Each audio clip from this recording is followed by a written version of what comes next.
സർക്കാരിനെതിരെ രൂക്ഷ വിമർശനവുമായി Thalassery arch bishop Mar Joseph Pamplany.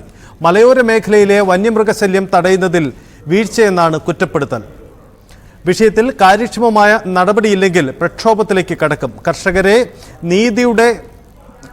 ഭീതിയുടെ നിഴലിലാക്കിയിട്ട് ഉത്തരവാദിത്തം നിറവേറ്റിയെന്ന് സർക്കാരിന് എങ്ങനെ പറയാനാകുമെന്ന് മാർ പാംബ്ലാനി ചോദിക്കുന്നു.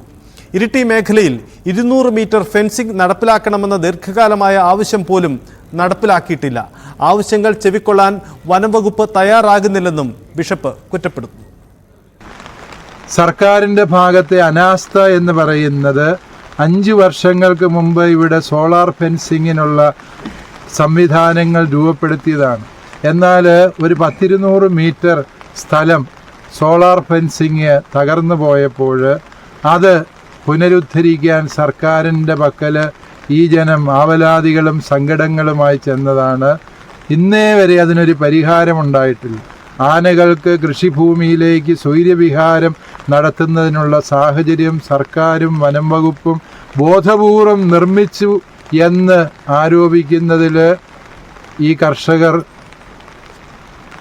ഏറെ വേദനയോടെ പങ്കുവയ്ക്കുന്ന സത്യമാണ്.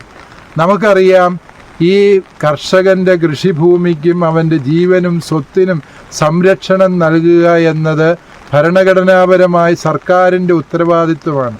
ഇത് കേവലം കൃഷിഭൂമിയിലെ വിനാശം മാത്രമല്ല, ഇവിടുത്തെ മനുഷ്യർ ഭീതിയോടെയാണ് കഴിയുന്നത്. രാവിലെ എഴുന്നേറ്റ് റബ്ബർ ടാപ്പിങ്ങിന് പോകാൻ ആളുകൾക്ക് ധൈര്യമില്ല.